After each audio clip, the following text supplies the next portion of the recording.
위 질문은 상당히 철학적이고 또 종교적인 질문입니다. 한낱 국어학도인 저에게는 이런 어려운 질문에 대답할 능력이 없죠. 그러나 적어도 언어학적으로는 위의 질문에 적절한 대답을 드릴 수 있습니다. 따라서 오늘 하려는 이야기는 철학이나 종교와는 전혀 관련이 없고 순전히 언어학적인 이야기입니다. 위 질문을 언어학적으로 달리 표현하면 다음과 같습니다.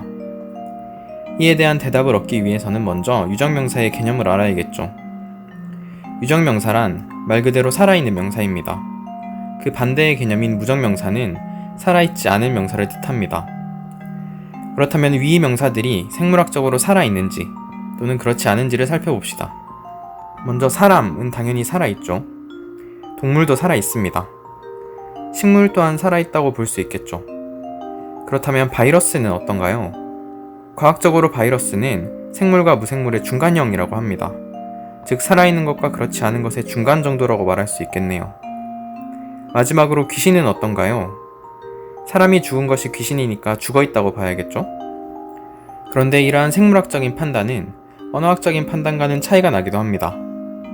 유적명사인가에 대한 언어학적인 판단은 해당 명사가 생물학적으로 살아있는가와는 상관없이 화자들이 해당 명사를 살아있는 것으로 받아들이는가와 관련이 있는 것이기 때문입니다.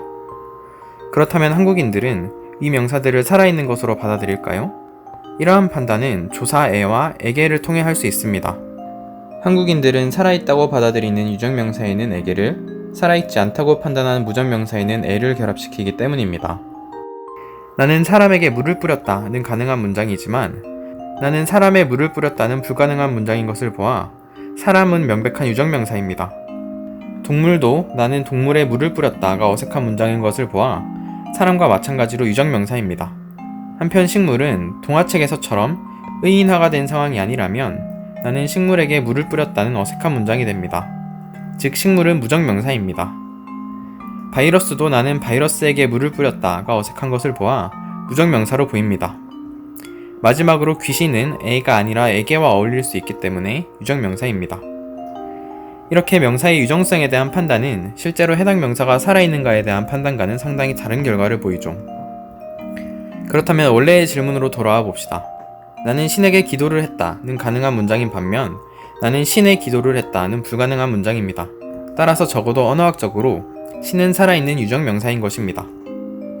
영상의 오류에 대한 지적이나 질문은 언제나 환영입니다. 댓글로 남겨주세요.